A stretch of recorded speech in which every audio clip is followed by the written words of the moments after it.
Watch out.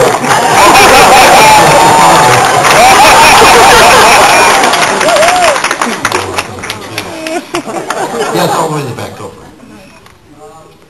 Actually, it's good that Aaron's here now. One of my favorite episodes, did you the title, was the one where you're boxing and there's one back.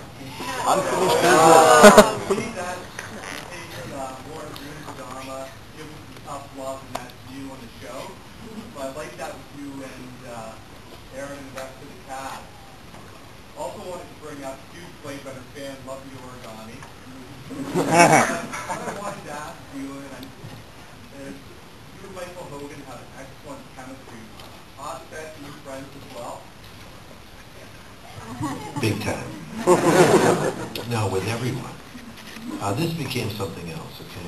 I mean, you know, Aaron, Trish, Katie, Jamie, and Callis, they're a part of a family now. And as years go on, we'll end up at everybody's funeral. So as we go, we'll all end up.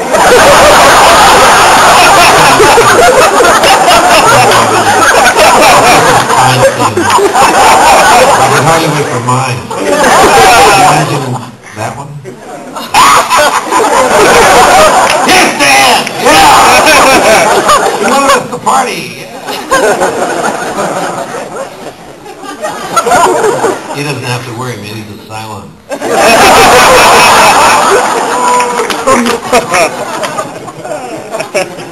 No, but, basically, yeah, Michael Hogan and myself are very, very, very good friends now. And he's, by far, has the most magnificent arc of the show.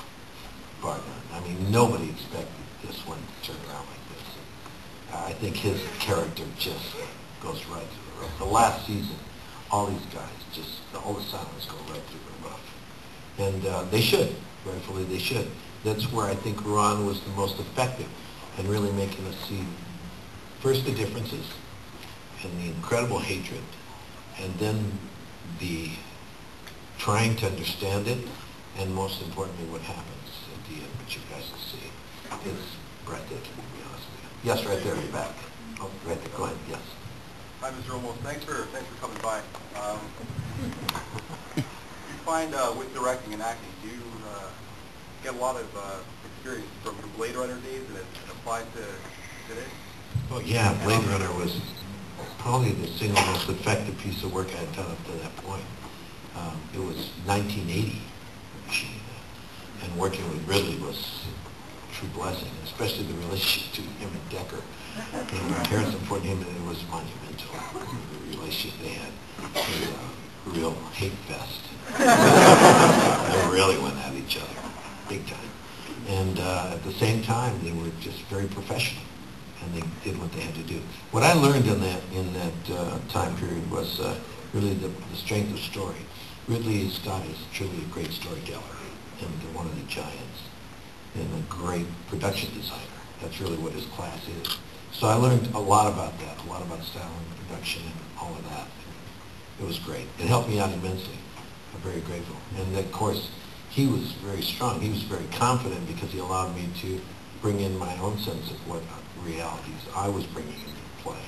I brought in city speak, I brought in languages, I brought in the origami, I brought in the Asian culture, which dominated by the show, at the time the show started, it's dominated, and which it is going to. I mean, 1 out of every 5 people on the planet is Asian, so they definitely carry the strongest culture gene.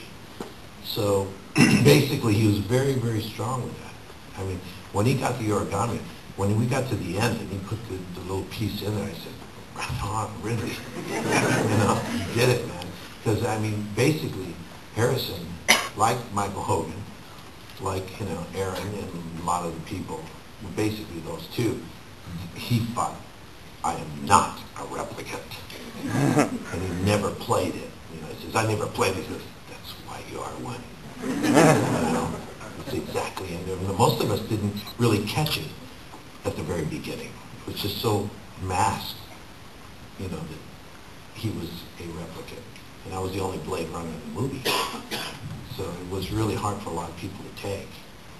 Their hero was not, he was part of the book.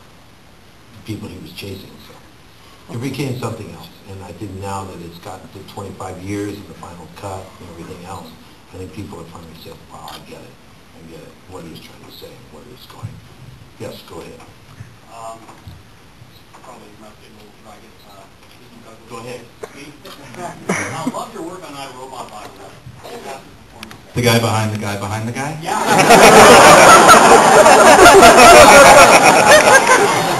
I thought I was really strong. I know. I really believed I was standing there quietly. Obviously, your style on, well, the character's style on that. No, I'm sorry. Looking back, obviously, hindsight's 20/20. Do you feel, looking back at any of the stuff you did in the series, leading up to that moment, sort of like, wow, looking back at that, that really sort of, I'm surprised I didn't catch it, anything like that, they might be pointing you in that direction that they were going? They had no idea that this was happening. They didn't have a clue. So, yeah, for anybody to say that the journey was pointed in one direction and then suddenly changed is right. For people who say we had a plan all along, we're liars. Yeah, but it definitely informs season 1, 2, 3, everything leading up to it. What the hell was that?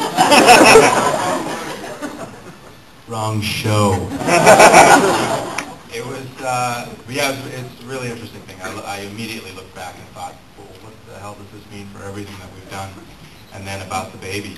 I immediately thought of Nikki, like, what does this mean for Nikki?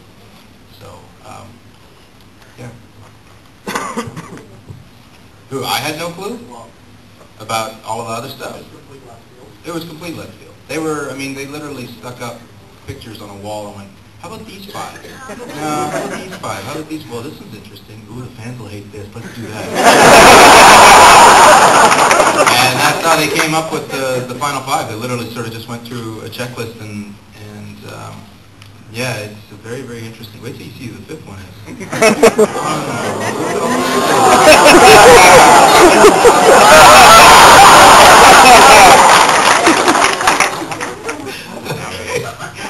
Right back. Go ahead, yeah. I was wondering what kind of personal liberties you take with your character, like aside from what the writers and the directors give you.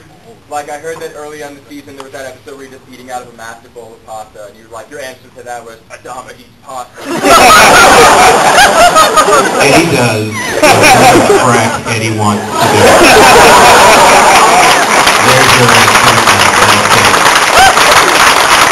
I will say this. I've had creative control of my character since 1984 when I started Miami Vice. It's the only way I could take that show, per se. Since that moment in time, I have literally had total creative control of my characters every single time you've ever seen me perform. So what's you and what's the character, though? Well, basically, it's all the character.